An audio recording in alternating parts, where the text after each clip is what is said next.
Après presque une vie, c'est un roman, et Noire Vénus, c'est un recueil de poèmes. Carmen Fifamé Toudonou sort simultanément 3 ouvrages, dont l'un est un récit pour enfants, qui a comme titre Le Lionceau et le Papillon, c'est bien cela. Carmen Toudonou est l'invité de la rubrique Entre les lignes, animée par Patrick Djossou. Patrick, bonjour. Oui, bonjour. Péco, oui, RLK, Voilà. c'est Ricardo Loïc Péco. Voilà. Bonjour Serge Ayaka. Bienvenue Patrick Djossou, non pardon, Gérard Patrick Djossou. Djossou. Voilà. Oui, exactement. Adresse complète. Oui, oui, aujourd'hui c'est les prénoms complets. C'est Serge Sénadé Serge Ayaka. Oui. Ouais. Elle c'est Carmen Fifamé Toudonou.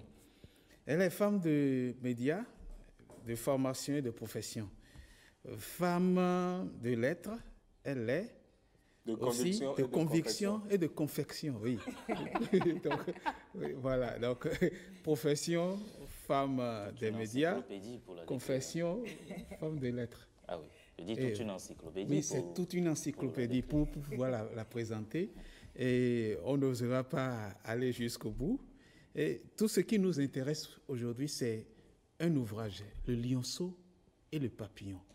Un ouvrage qui est destiné aux jeunes, un ouvrage qui est destiné à l'enfance. Carmen, bonjour. Bonjour Patrick, bonjour à tous. Bonjour, Alors, bienvenue. Merci. dites-nous, avec cet ouvrage, qu'est-ce qui a été la lanière qui a fouetté votre motivation? Une lanière qui fouette sa motivation. Oui, vers la forêt du lion et puis... Vous êtes terrible. Qu'est-ce qu'on chicote les mots ce matin? Merci Patrick. Le lionceau et le papillon, disons que j'ai eu envie d'écrire pour les enfants depuis très longtemps. Pourquoi? Parce que je me suis dit que, en général, nous déplorons le fait que les enfants n'aiment pas la lecture, que les enfants ne s'adonnent pas à la lecture, surtout dans un contexte où ce sont les réseaux sociaux qui dictent leurs lois. C'est Internet qui dicte sa loi. Je n'ai rien contre mon cher ami Maurice Tantan. Mais quand même, aujourd'hui, malheureusement, les enfants sont peut-être un peu plus portés sur les réseaux sociaux et pas toujours pour la bonne cause. Et donc, je me suis dit que les écrivains ont cette responsabilité d'écrire des livres pour les enfants. C'est vrai qu'il y a déjà certains qui le font, notamment je pense aux éditions Ruisseau d'Afrique qui s'est un peu spécialisé dans ce créneau, mais je pense que nous devrions un peu plus investir le domaine. Et donc j'ai dit, je me lance, je fais une histoire pour des enfants. Et vous savez, j'ai dédié ce livre à mon neveu Yannick Oussou, qui était enfant à l'époque, à qui je racontais des histoires. Et justement, c'est en lui racontant des histoires que j'ai forgé cette petite histoire qui se trouve dans ce livre. Je la lui ai racontée. Et finalement, je me suis dit, pourquoi ne pas en faire un livre? Et voilà, le livre est réalité peut-être après 10 ans. 10 ans de...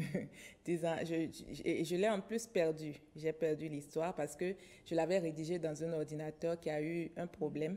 Et très récemment, il y a un jeune de la trempe de Maurice qui a pu me récupérer les fichiers. L'ordinateur est mort, mais j'ai pu récupérer les fichiers. Et j'ai fait ce livre-là. Et c'était tentant. C'est pas Maurice. C'est pas Maurice. Donc c'était très tentant de concrétiser ce rêve-là. Ok. Alors, nous allons entrer dans l'ouvrage par la situation initiale, à la page 9.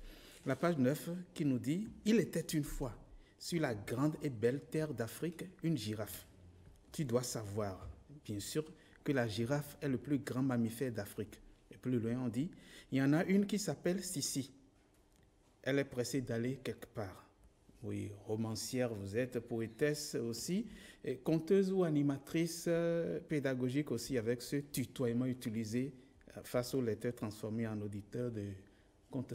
Vous êtes pédagogue avec cet ouvrage. C'est ce qu'on est en train de remarquer. Oui. Et quelle pédagogie vous voulez transmettre par ce conte? L'idée, c'était de divertir un peu les enfants, tout en leur permettant d'apprendre quelques notions élémentaires. Et donc, c'est pour ça que vous voyez, je tâche d'être le plus simple possible. Ce n'est pas ce qui est le plus facile. Oui. J'imagine que vous avez lu le Petit Prince de Saint-Exupéry, qui Oui. est un modèle Oui, du genre, un modèle oui. exceptionnel. Oui. Et donc, ce n'est pas très facile de pouvoir parler aux enfants. Et je pense que les enfants ont cette magie-là de ne pas s'embarrasser de fioritures. Ils sont simples, ils sont vrais. Vous avez eu tout à l'heure un jeune petit sur le plateau qui a ému tout le monde. Oui. Et donc, je pense qu'il n'était pas nécessaire de se lancer dans le vouvoiement, dans des complications inutiles. Il fallait aller droit au but. Il fallait juste leur raconter cette histoire de façon très simple et de façon imagée comme ils les aiment. Oui, de façon imagée. Vous avez parlé du Petit Prince avec le renard, la planète du Petit Prince. Oui. Et ici, l'élément modificateur, c'est, bon, pour ce conte illustré, c'est à la page 13 où on lit « Aujourd'hui est un jour spécial. Kinikini vit, le fils de Kinikini, le roi lion, fête son anniversaire. Tout est prévu. Pas moins de 50 couverts. » D'après ce qu'on raconte dans la savane. Bon, quand vous utilisez Kinikini, quand vous parlez de Kinikini, au lieu de parler de Simba en parlant du roi lion, est-ce que c'est juste pour camper au Bénin ou bien parce que vous avez envie de faire du local? Oui. Est-ce que vous vous adressez simplement aux Béninois ou Non, je m'adresse surtout aux enfants de l'Afrique qui n'ont pas toujours la chance d'avoir des livres de jeunesse qui portent sur l'Afrique. Et pour ceux qui ne sont pas locuteurs du goût, Kinikini, ça veut dire simplement le lion. Donc, j'ai voulu mettre un peu de couleur locale dans le livre pour que les enfants, nos enfants, puissent se retrouver un peu dans cette histoire-là. Ça, c'est quelque chose qui est transversal à tous vos écrits, Tout d'ailleurs. à Il y a fait. toujours C'est un fil conducteur. Ouais. De Adjaché est là qui se ressent toujours là. oui, Aliaches. Bon, les séries d'action, page 33. Non, passage. Ricardo? Oui. Décidément, notre girafe a la tête en l'air. Elle n'a pas du tout pensé à un cadeau. C'est en venant tout à l'heure qu'elle s'en est souvenue.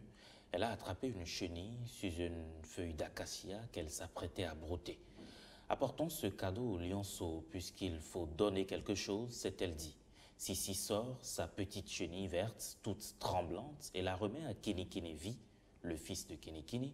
Kinikini Vi, le fils de Kinikini, n'est pas content. Kinikini non plus. Oui. Et la situation finale, c'est à la page 47 qui dit « Depuis cette histoire, Kinikini Vi, le fils de Kinikini, sait que les papillons proviennent des chenilles. Le papillon du prince est le prince des papillons, une fin heureuse avec une leçon donnée. » Et comme dans tout bon conte, mais ici, si la girafe s'appelle Sissi, cela rappelle... C'est Sissi ou bien Sissi? Bon, si. Chez nous, on connaît Sissi. Oui, Sissi, c'est béninois. Oh, Sissi. Oui, la prononciation c'est Sissi ou bien c'est Sissi? Sissi. Sissi. Ah, c'est Sissi. C'est Sissi. Voilà. S'il y a cette couleur locale dans tous les écrits de Carmel, je me dis c'est Sissi. Oui, bon, alors, et je disais que, bon, Sissi, ou Sissi, moi je pensais à Sissi l'impératrice. Oui. Et puis, il y a Kinikini, mais ça rappelle le lion roi, Simba, sa fille Clara, etc. Est-ce que vous pensez pouvoir continuer l'ouvrage sous une forme de dessin animé, puisque c'est un ouvrage illustré, dessin illustré, ou sous une forme de série comme ceci? Oh, dessin animé, pourquoi pas? J'ai vu, il y a eu un projet au Bénin il y a quelques années pour faire un dessin animé, mais je sais que ça coûte très cher. Déjà, techniquement, c'est très exigeant de faire un dessin animé. En plus, ça coûte beaucoup d'argent. Peut-être s'il y a des personnes qui sont intéressées, pourquoi pas. Mais par contre, continuer la série, oui, je suis très intéressée, j'y pense.